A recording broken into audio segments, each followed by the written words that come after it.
All right, thanks for joining me. I'm John Bryan, West Virginia attorney, civil rights attorney.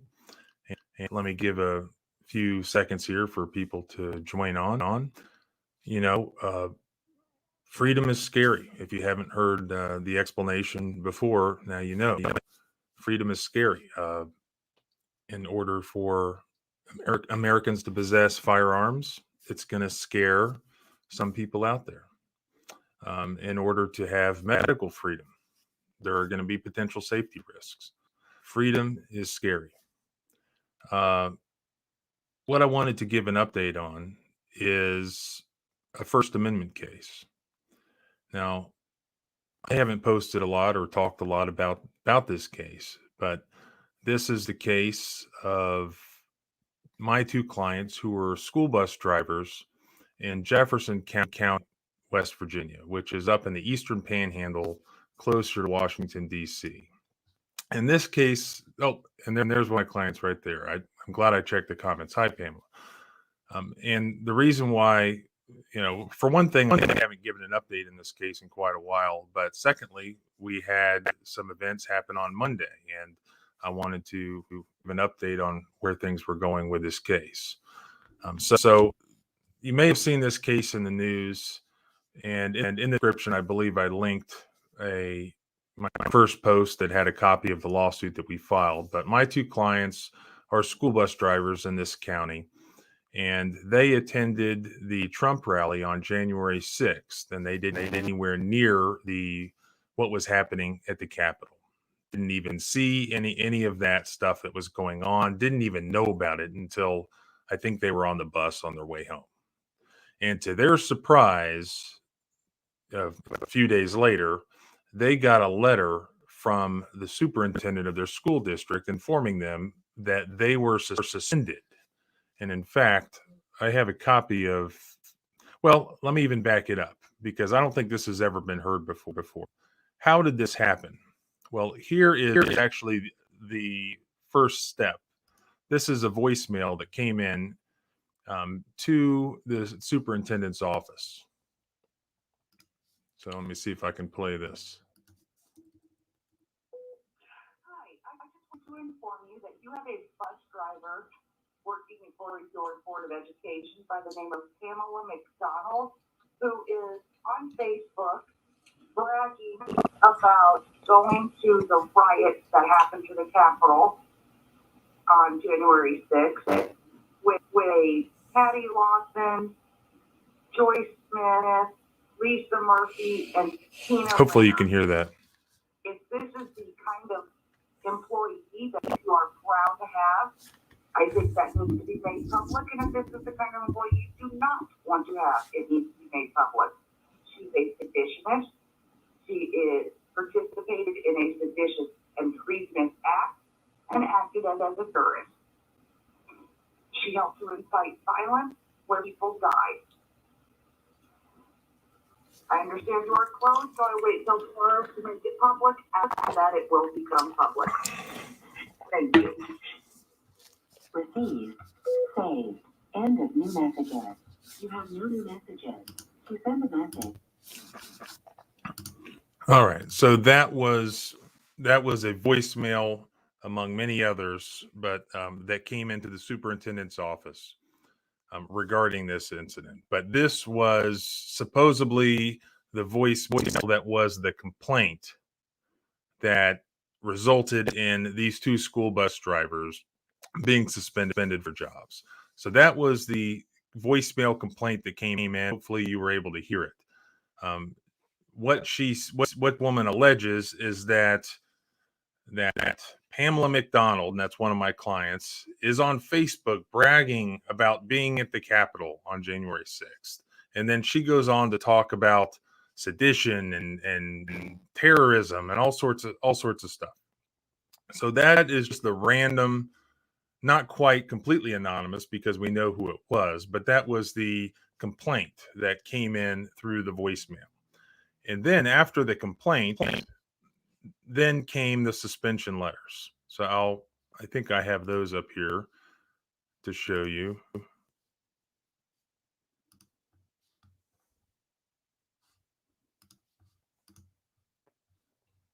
All right, so there's one of them. Let me see if I can make that a little bigger. All right, so this is the one to Pamela McDonald. So January 8th, obviously only a couple days past January 6th. And you can see, to my client via email and certified mail. Dear Miss McDonald, this is from the superintendent, Bondi Shea Gibson. I was made aware that you took part in the Electoral College protest that erupted into deadly violence on January 6, 2021. I have reviewed disturbing videos and photographs posted, tagged you on a public social media page, which include threatening and demeaning statements regarding federal government officials. I understand that many community members are upset by these images, particularly in our community, in which a large percentage of children have parents who work in federal government, including federal law enforcement. Accordingly, I have determined that you are on administrative leave with pay effective immediately, pending additional investigation. Okay. During this suspension, you shall not enter upon any Jefferson County schools property or participate in any school activities. All right, so that was the letter to Pamela McDonald. Now, then there was a letter, there was a letter to Tina Renner, pretty much very close to the same thing. I was made aware that you took part in the Electoral College protest.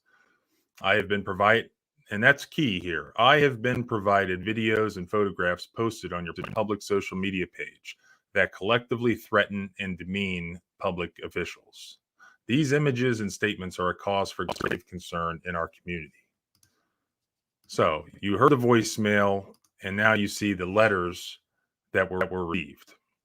Again, we're talking about two school bus drivers, one of whom had been there for 18 years, I believe. These were not people that had any other jobs with the school system other than driving kids to and from school. So now they're suspended, and you heard the allegations there. I have been provided videos and photographs. So that was the allegation. That's what one said. All right. The letter to Tina Renner said, I have been provided videos and photographs posted on your public social media page, which do all these bad things. And in the other letter, I have reviewed disturbing videos and photographs posted that tagged you on a public social media page. So here's the thing.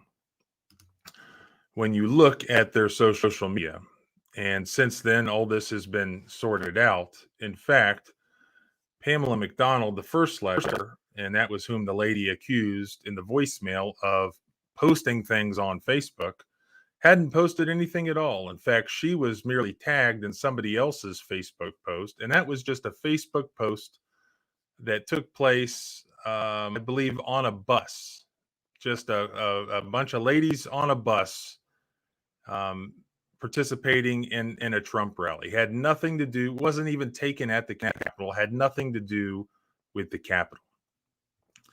So, in fact, we know now that there was nothing posted on Facebook by Pamela McDonald. Tina Renner did post on Facebook. Again, it was a picture of them on a bus, having fun with each other, socializing, I believe, on the way back. Maybe it was on the way there, but it was either there or the way back. Them on the bus. It wasn't even taken at the Capitol. I think there was another Facebook post Tina had posted showing her at the Washington Monument or the Reflecting Pond, and had absolutely nothing about the violence which took place in the Capitol building or destruction of property. They weren't even close enough to see that it even happened. They had no idea that it happened. So the only Facebook post which occurred was just Facebook posts indicating that these two ladies had been in Washington, D.C. on January 6th for the purposes of political speech. Obviously, the post indicated that they were Trump supporters. Obviously, there was a Trump rally on that day, and it spanned a large area, from, I think, the Washington Monument all the way to the Capitol. Very small percentage of it ended up in any violence or destruction of property. So, undisputed, all that was known was that they attended a political rally and that they were supporters of President Trump. That's all that the face posts indicated. And based on that, we have a suspension which takes place. And the letter informing the employees of the suspension says that she has reviewed these disturbing photographs and videos involving these employees. We know now that no such disturbing videos or photos are in existence. They had no connection to the violence or destruction of property that happened at the Capitol that day. They were merely one of the peaceful participants of the larger Trump rally, which was occurring that day. And really, it can't be disputed that as a result of them going to this Trump rally to exercise their First Amendment rights, their political speech, that they ended up suspended from their jobs. So that, in our opinion, was a violation of their First Amendment rights. And that's why we filed a lawsuit, a federal rights lawsuit, for what's known as First Amendment retaliation. Now, for the First Amendment to apply, you have to be dealing with a government actor. So whoever does the bad act has to be acting under color of law. So generally, we're talking about a public employee, a government employee. In this case, we're talking about a public school superintendent. So that is somebody who is acting under color of law, who can violate somebody's constitutional rights. Now, contrast that with a private employer. A private employer can fire an employee, and you can't necessarily point to the First Amendment and say, we can't fire me because of my speech, because of my protected speech, because the First Amendment says that I have the right to free speech. Well, unfortunately, the First Amendment doesn't apply to private employers. But here we're talking about a public employer. So can a public employer, particularly a school system, discipline, fire, suspend, whatever, an employee because they attended a Trump rally? Most people would agree that no, you can't do that. But what did we have happen on January 6th? We had all this hysteria that there was this insurrection, and everybody, particularly on the left, was getting all worked up. And so you have this voicemail from this crazy Karen who called and said that, you have a terrorist working for you. We have their Facebook posts showing them at the insurrection and so on. And so instead of talking to the employee, instead of actually reviewing these alleged Facebook posts or acting reasonably, what we have here is a suspension letter, basically appearing to shame the employee, telling them that, look, I've reviewed these disturbing videos and photographs of you doing these awful things, and you should feel bad because we have students who have parents who are federal employees and federal law enforcement, and you're threatening their lives and etc. And what we had happen on Monday is the depositions of my clients, which is their sworn testimony in response to the lawyer from the school districts, or the lawyer for the superintendent's questions under oath.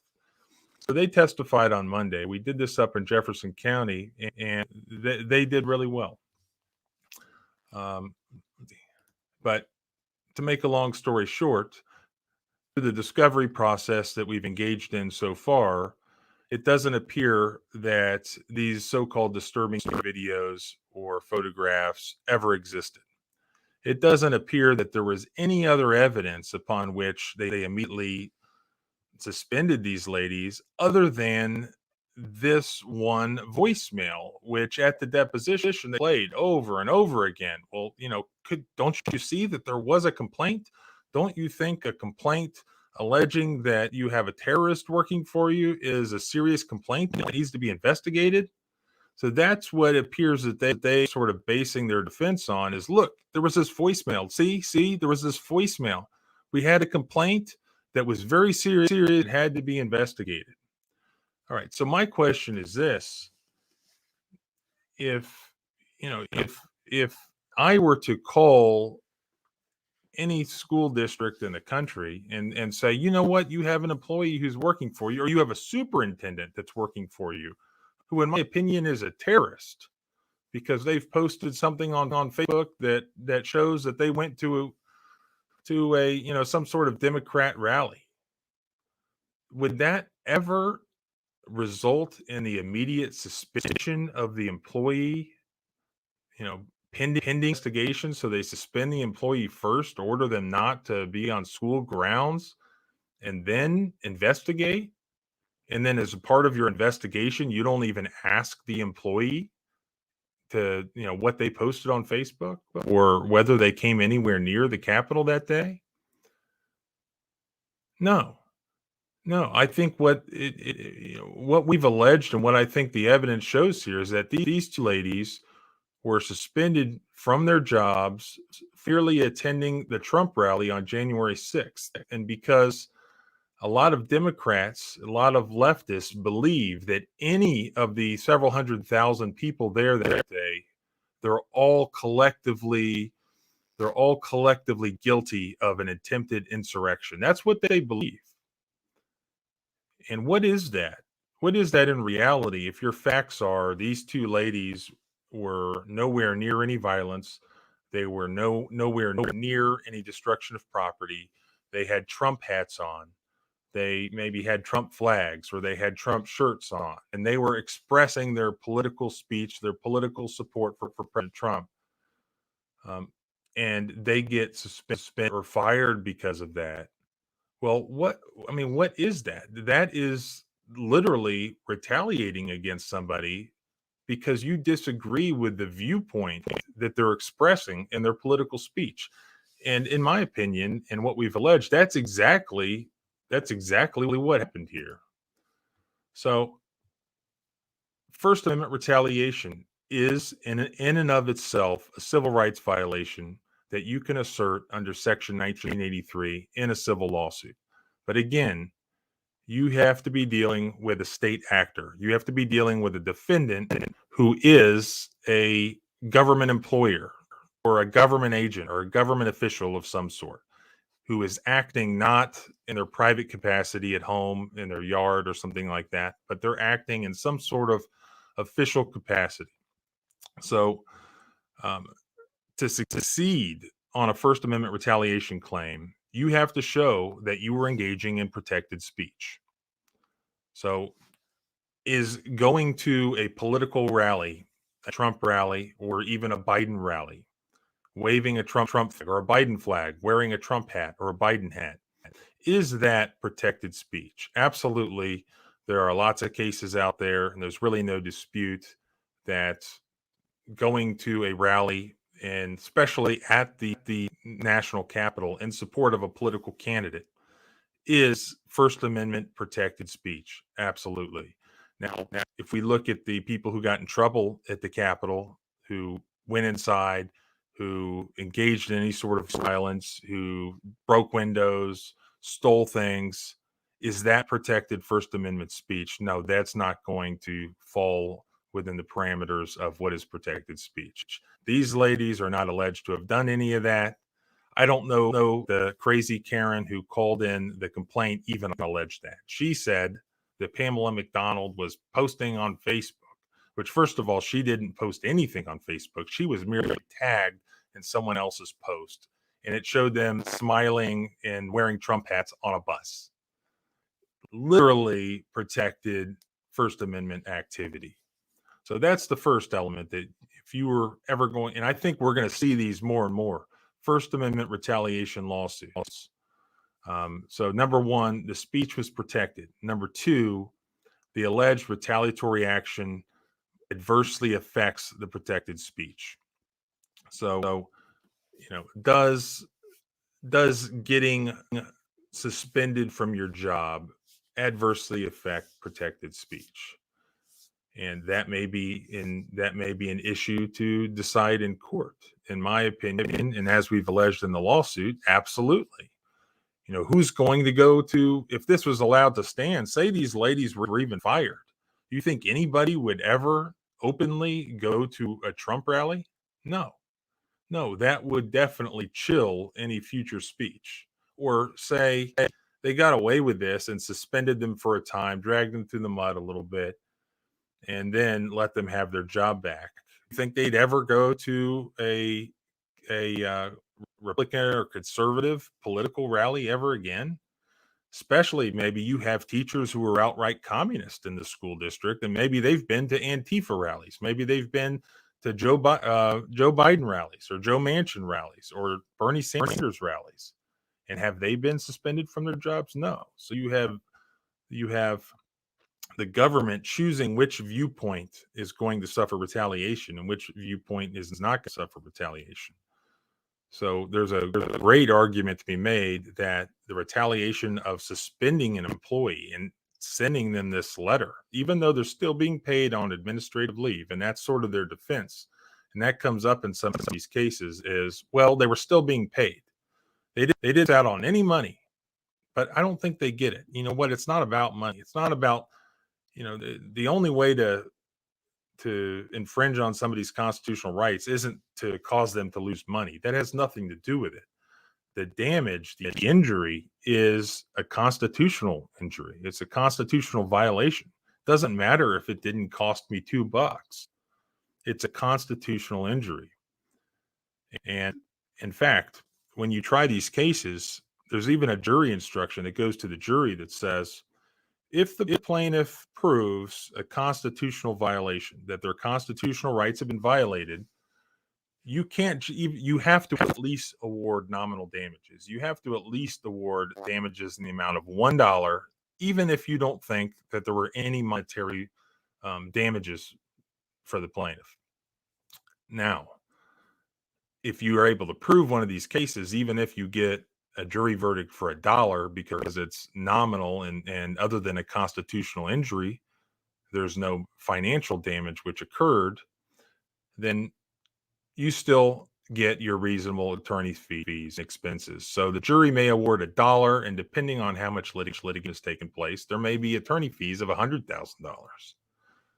You never know. And that's why these cases can be litigated, even if nobody is shot or killed or incurs medical bills, or even if they get their job back and didn't lose out on any compensation, there's still motive to litigate the issue and get justice, to obtain a court order establishing that constitutional rights were violated, and to require attorney's fees to be paid. Because what it is about, if there's a constitutional injury, it's not about ambulance chasing. It's not about just trying to get a payout from any insurance company. It's about protecting constitutional rights. Because if you don't protect your constitutional rights when they're violated, then what happens? Government is emboldened. They do it again to somebody else. As opposed to when you hold them accountable, they're going to think twice before doing it to somebody else. And if they do it to somebody else, now the record is already replete with their past activities and their past violations, which can be used in the subsequent case or subsequent cases. Back to some of the law that you need to know as far as First Amendment retaliation. Let's see. And a lot of this is coming from the Fourth Circuit because we're in the Fourth Circuit. But there's a 2017 case, if you have any of these cases or are interested in this topic, called Martin versus Duffy. And that's the interesting one to read. It has to do with a prisoner who filed an official grievance. And the court ended up finding that a prisoner's grievance was protected speech in and of itself. And the fact that they were placed in segregation in response to filing this official grievance was a retaliatory action that was sufficient to prove the civil rights violation of First Amendment retaliation. I had a pretty interesting First Amendment retaliation case that was here in West Virginia, and you can read the opinion on it. It's out of the Southern District of West Virginia from 2019. And it had to do with the then state senator, Richard Ojeda. The case is called Woolsey versus Ojeda. And it's a really interesting opinion to read. But the court found that a state senator when he was on Facebook, when he engaged in certain actions in response to another individual, private citizen, my client on Facebook, that he was acting under color of state law and was going to be liable potentially for First Amendment retaliation as a government official. So the court held that a defendant acts under color of state law when he exercises power possessed by virtue of state law and made possible only because he is clothed with the authority of state law. And there's no specific formula for defining state action as opposed to private action under this standard. So as with many things like probable cause, for instance, the court has to look at the totality of the circumstances.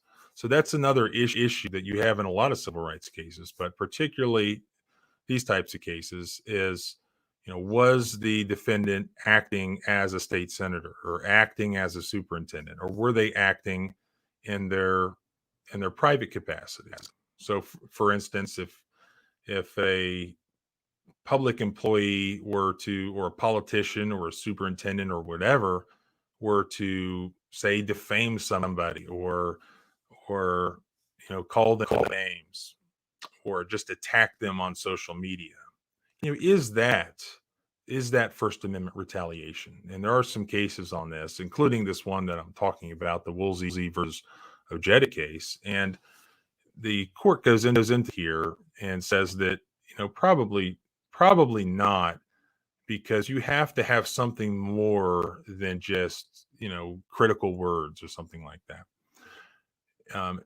There was a Fourth Circuit case in 2019, Davison versus Randall. That's another good one. And the court in the Woolsey versus Ojeda case cited this case. And this is another interesting case. This guy, Davison, he was a county politician who communicated with her constituents through an official Facebook page that had her name. She encouraged her constituents to use the Facebook page for her government email address to converse with her about issues facing the county. The plaintiff was an outspoken resident who was active in county politics, and he had posted negative comments to that Facebook page. So the defendant, politician, deleted the negative comments. The defendant deleted the comments and blocked the plaintiff's account from the page for a total of 12 hours, only 12 hours. A lawsuit was filed, First Amendment retaliation, made it up to the Fourth Circuit. The Fourth Circuit held that the defendant, government official, did indeed act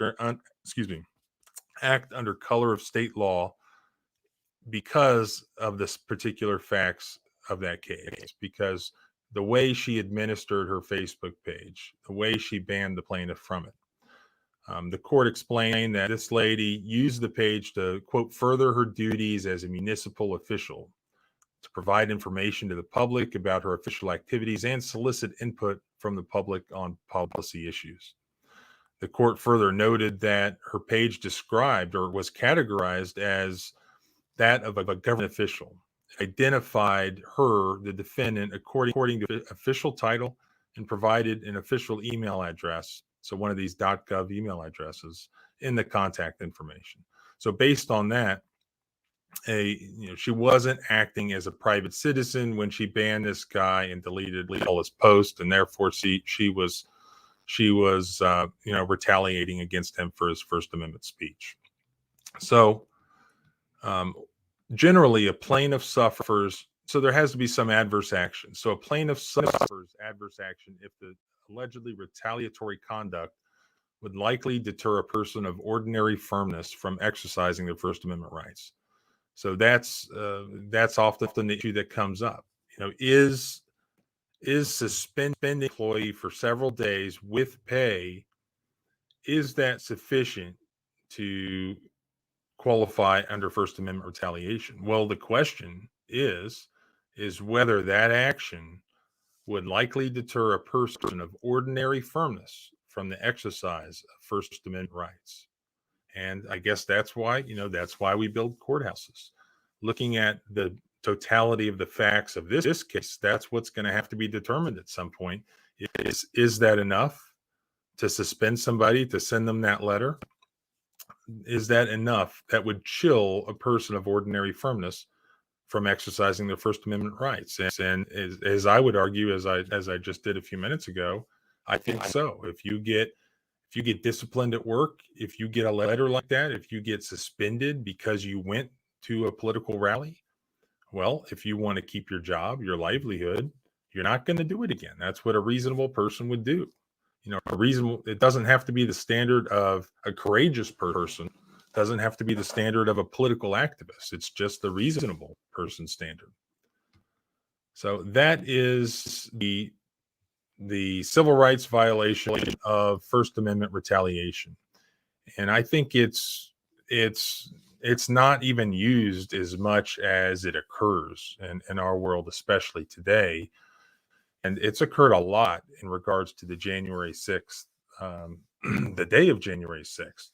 All sorts of people were fired from their private jobs for just being at the Capitol on January 6th. But as I explained, a private employer can do that generally. And there may be some exceptions based on state statutes that forbid political discrimination. But under federal law, under the First Amendment, those private employers can't violate First Amendment rights. So it doesn't come up. So a lot of people were fired, but public employees, that's a different story because they get to assert their First Amendment rights. And so where you have a suspension or discipline or firing based on going to a Trump rally, that is a violation of the First Amendment rights, I would argue anyways. So again, we just had depositions of my clients, and we had the deposition of the lawyer that represented one of them in the disciplinary proceedings. And he was able to provide, I think, some good testimony as well. So the next step, we're still in the discovery process. So the next step is to take some depositions. So primarily, I'll be taking the deposition of the superintendent who sent the letter. And we'll have to see what she says when I ask her under oath. Well, you wrote here that you have reviewed these disturbing images, these disturbing videos of these ladies, causing havoc at the Capitol. Is that true? Was that a true statement? And if not, were you lying then? Or are you lying now? And that's, of course, the favorite question of any trial lawyer to ask. I truly don't know what she'll say. I look forward to finding that out. So that's that case, and I'll definitely update when we get to the depositions of the defendant in this case, and that's, I believe it's coming up in about a month or so. And then after that happens, we'll move on to the next step of the litigation, which generally is the summary judgment stage, where they can try to ask the judge to dismiss the case and not allow it to proceed to pretrial. And hopefully we'll make it past that point and eventually they have a trial. Now, in other news, yesterday we filed a lawsuit in state court in the Circuit Court of Wood County, West Virginia, which is Parkersburg, West Virginia. And that is challenging the school mask mandate that was issued by the Board of Education, supposedly, in that county, and under which the children of that county, all of them, are currently suffering through prolonged forced mask usage. Now, my client's children in that case, and they have 3 kids that are in the local school system there, they were able to document the fact that these kids were suffering actual physical harm due to this prolonged mask usage, which their parents did not agree with, which the kids didn't agree with. And there were some medical issues that were being suffered here. Not that you should even have to prove that, but of course you can't get any doctor anywhere, any medical doctor, any licensed physician. You can't get them, even if your child has autism and won't keep a mask on her face, or if your child has medical issues, breathing issues. None of these coward doctors will give you any sort of a note to give to the school board, and the school boards know that. So, they don't want to hear anything unless you've got a doctor's note, which of course you can't get. So my client ended up getting a let's call it a health provider who was able to give a note, and this person wasn't a medical doctor or anything like that, but does treat people's health care and is in West Virginia. So they gave him a note from this guy, and it worked for a couple days. And then after review by the local health board, they revoked that permission, and they forced the child to wear a mask again. And the child was forced between continuing physical harm or being pulled out of school. So we ended up filing a lawsuit in that county in state court, seeking an injunction that would immediately invalidate their school mask mandate. And rather than walking in there, as I've tried to do before, and as most courts I know now don't want to hear, rather than going in there and trying to argue science with them and trying to explain why these government bureaucratic organizations are wrong, we found a way to challenge it on technical procedural grounds. And I think this is where the future is in challenging some of this sort of stuff. And in this particular case, if you look at, all right, does a county board of education, I mean, last year, yeah, they had mask mandates in the schools for the kids, but what was the source of that? That was the West Virginia governor's statewide mask mandate, which applied to everybody, including school children. So right now, ever since West Virginia Day, yay, in June of this year, there has not been a statewide mask mandate. The West Virginia governor has been repeatedly harassed by the media and by Democrats to institute a new mask mandate, or to at least institute a school mask mandate, and he's refused, to his credit. So no executive order from the governor. So I guess the question is, how I would pose it, is can a county board of education then issue their own little executive order establishing their mini mask mandates? So can they do that? Now, the guidance that they received from a law firm that represents all the 55 county school boards, or their association anyways, basically told them that, look, it's up to the local board of health, and you need to ask the board of health what they want to do, and if they mandate masks for kids, then you have no choice but to abide by that. Now, there's been a number of different processes that some of these county boards of education have followed. And one of the reasons that we sued this particular county is because they have really apparently followed no legal process whatsoever. So the county board of education says, well, the local health board is the one who came up with the mandate, and they actually provided the school mask policy on the board of health stationery. So when we sent a FOIA request to the local board of health, they denied ever issuing a mask mandate for schools, which is bizarre.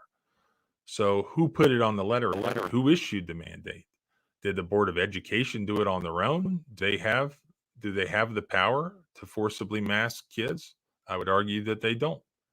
I don't think the governor has the right, but just assuming the governor's emergency powers to be what they've claimed to be, and assuming the school board's powers are what they were in 2019 and 2018 and 2017 when they had no power to forcibly mask our kids, then I don't think that they can do it. And their own legal guidance told them that the local board of health, it was up to them.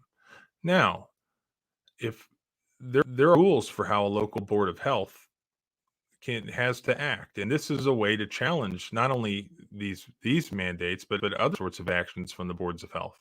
So board of health is a body in West Virginia. They're like a little body of appointees, and they still have they're a government agency or a government body. They still have to abide by what's generally called the Open Meetings Act in usually every state. So they have to provide notice of hearings. The public has to attend. The public has to have the right to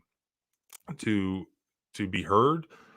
There has to be some sort of process, some sort of due process followed when they adopt a new rule. This is their rulemaking power that's been delegated to them by statute in creating the boards of health. So a board of health can act, but it has to act with its board having a duly held meeting and following the rules. And if they do that and they issue a mandate that they say, all right, Wood County Schools, here's your mandate. This is what we're mandating. You have to follow it. And then state statute provides that the county commission of that county, so that the people have a say in all this, they can then invalidate that action by the local board of health, and they have to review it within 30 days, either ratify it or invalidate it, strike it down. And that recently just happened in Greenbrier County. So that's the process, and there's some mechanism for the public at a couple different stages in there to be involved with it, but they're not following that process. They're just giving us some letterhead with a mask mandate on it. Well, what's their authority? Did they have a meeting? Who did they vote? Who voted? What was the vote? Was there any public comment? Was there any notice? And no, there hasn't been in this particular county. They didn't follow the rules. They just gave the students a mask mandate out of thin air, and they're unable to provide a legal justification for how they can do that. So that's going to be a much easier way to defeat some of these things than trying to argue science against the CDC. Even if you're absolutely correct and you have 10 scientists to the one scientist or one research paper, I don't know that it's ever going to matter, that argument is ever going to win. But we can beat them on procedural grounds. And we've also alleged that, it's just generally unconstitutional under the state constitution because it violates due process, the right to bodily autonomy. If they're actually restricting the breadth of healthy children for prolonged periods of time. When you actually think about it, how could it not implicate the Constitution, the state constitution, the federal constitution? And there's good authority that our state constitution's due process clause is actually more broad than the federal one, which is one of the reasons that we asserted that. So, but I don't think we should even have to get to that. And now, since we failed in this one county, the parents in every single county, they want to sue every single board of education in every county. And I don't blame them because they're tired of it. And I can't probably talk too much more about this, or else this video will get nuked by the overlords, and I'll get like strike number 2. And I think I'm only allowed 3.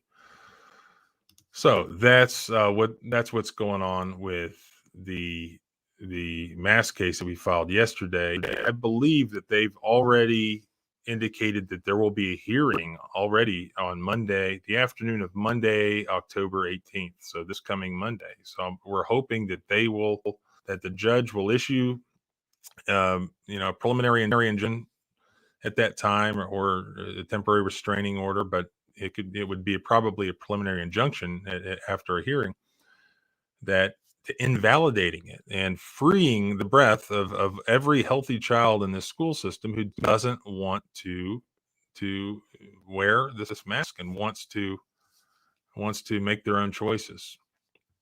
Lastly,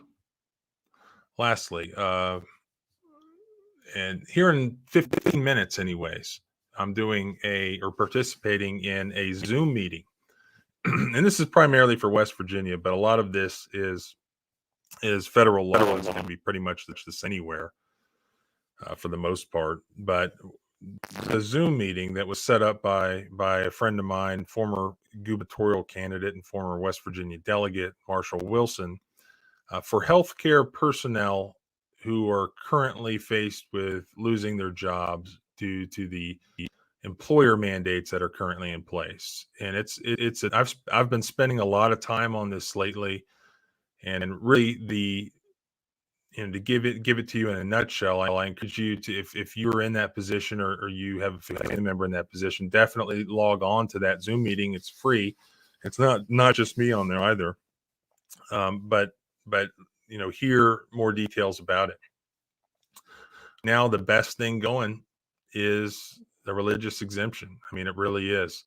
Healthcare exemption as well. It also has to be applicable, but a religious exemption is if you really, and you're in that position and you don't want to take it, that is available to you. And I've written, I don't want to say too much about it or else it'll really get cut out here, but it's up on my website at thecivilrightslawyer.com. I'll put that up here. So there's a lot of posts there lately that have to do with the details of the religious exemption that is required to be respected by employers under the Civil Rights Act, Title VII. And a lot of them aren't doing it. They're saying that they have a religious exemption, but they're not taking it seriously. They're granting it to like Jehovah's Witnesses, but anyone who's like a Southern Baptist or anything else who asserts, they say, no, you just don't understand your religion. They're arguing theology, which they're not allowed to do. So that's, again, the best thing going right now, just for avoiding taking it. Now, the other thing going on is that just in the past day, the governor in West Virginia has finally convened a special session applicable to mandate prohibitions in West Virginia. So he's actually proposed specific statutory language to put in place to protect even private employers, but also private employees, but also public employees from being fired or disciplined due to mandate of what. And while it's not perfect, and I would prefer just a ban on all mandates, it's better than nothing. And it's actually, the language is actually pretty broad. Again, especially for the religious exemption, because even though if you think that you don't have a religious exemption, if you read the case law about what a religious exemption actually means, then it might be applicable to you, because your pastor doesn't have to sign off on it. Your pope doesn't have to sign off on it. Your bishop doesn't. None of them can cancel your religious beliefs. Your employer can't define what it is, what is not. So if it could be possibly applicable under our new statute, we might have in West Virginia. I think all you have to do is submit a notarized certificate stating that you have a sincerely held religious belief, and they have to offer you an exemption. So that would be a powerful tool that's not in the toolbox currently, because there are a lot of people out there that are about to get fired. And I've talked to a lot of them by email, by telephone.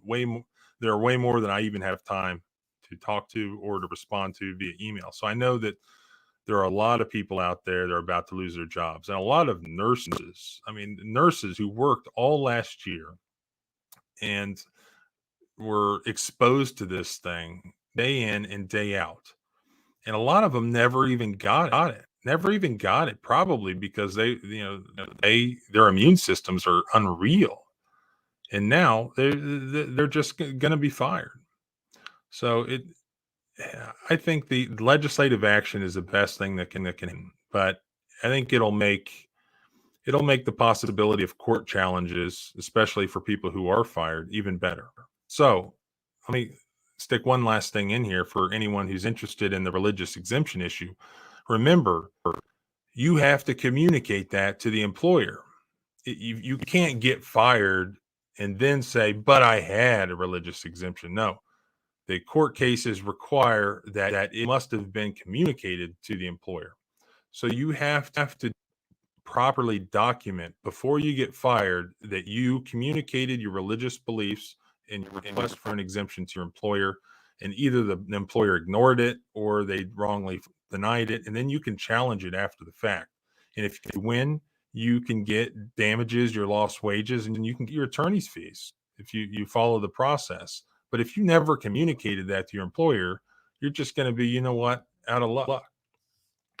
So I appreciate you joining me for this video. It's since I had COVID myself, it's been a while for my voice and my motivation to catch back up to want to make another video. And hopefully I'll be motivated to do it more often, and hopefully this video doesn't get nuked for some of the keywords and topics I discussed. But you know what? At this point, I almost just don't even care. So thanks for watching. Again, 9 o'clock on the website, thecivilrightslawyer.com is the link. The Zoom meeting that Marshall Wilson is scheduled. I believe that Michael Donnelly, the attorney, if you know who that is also going to be involved in that. So if you're interested in the healthcare mandate issue, definitely tune in to that Zoom meeting. It's free, and we'll discuss more, and hopefully there may be something good that comes out of that. Other than that, make sure you subscribe by email to my website at thecivilrightslawyer.com, because you will get emailed notifications every time there's a new post, and you don't get any spam. And I believe you can just read whatever's posted just in the email without even going to the website. But it's a good way to stay updated with going on and a lot of the fights that I'm involved with. And also, if you've emailed me, called the office, I mean, I've got 3 people answering the phones plus, overflow service. And I can't speak personally to every single person that calls, about these issues. And I apologize for that. I'm juggling a lot of cases and deadlines of things that have to be done. And I try to talk to as many people as I can. And I still have, like I said, 3 employees to pay, and the electric bill, and all that. So my time is extremely limited, unfortunately, but I'm doing the best I can to do what I can do. And so probably the best way to get information to me is just to email me. And a lot of it I just see and go through. I may not respond, but I may. And if you have helpful information, I definitely would like to see it. And again, thanks for watching, and I will hopefully see you again soon.